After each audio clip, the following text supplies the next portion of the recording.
De hauts responsables militaires affirment que le roi du Maroc aurait communiqué des renseignements aux agents israéliens. Jonathan Serrero. À quelques mois de son cinquantenaire, la guerre des 6 jours dévoile ses nouveaux secrets. Le roi du Maroc, Hassan II, a aidé Israël dans ses préparatifs au conflit d'octobre 67. À l'origine de ces nouvelles révélations, plusieurs ex-responsables du renseignement israélien, cités par le quotidien Yediot Aharonot. Tous déclarent avoir obtenu des informations décisives de la part du souverain marocain. Nous sommes en septembre 1965 et une réunion est organisée dans un hôtel de Casablanca entre les dirigeants des pays arabes. Parmi eux, le président égyptien Gamal Abdel Nasser et le roi Hussein de Jordanie. Or, dans le même temps, le souverain marocain autorise en secret des agents du Shin Bet et du Mossad à séjourner dans l'hôtel.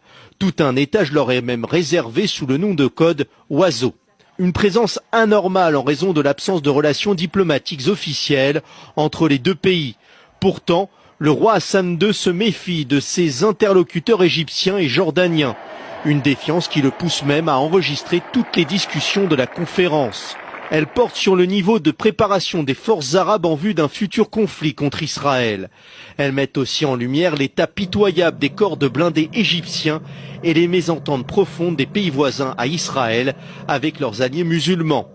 Autant d'informations que le roi Hassan II s'empresse de transmettre aux équipes des renseignements israéliens présentes sur son territoire. À leur retour, les agents du Shin Bet et du Mossad pensent détenir une mine d'or. Pourtant, l'état-major dirigeant de Tzahal, Yitzhak Rabin et Moshe Dayan en tête, décide de se passer de cet enregistrement. Les deux responsables de la défense israélienne pensent même à un stratagème des dirigeants arabes. Ils affichent même un certain pessimisme sur les capacités de l'État hébreu à remporter ce conflit à venir. 2 ans et 6 jours plus tard, l'histoire les a fait mentir.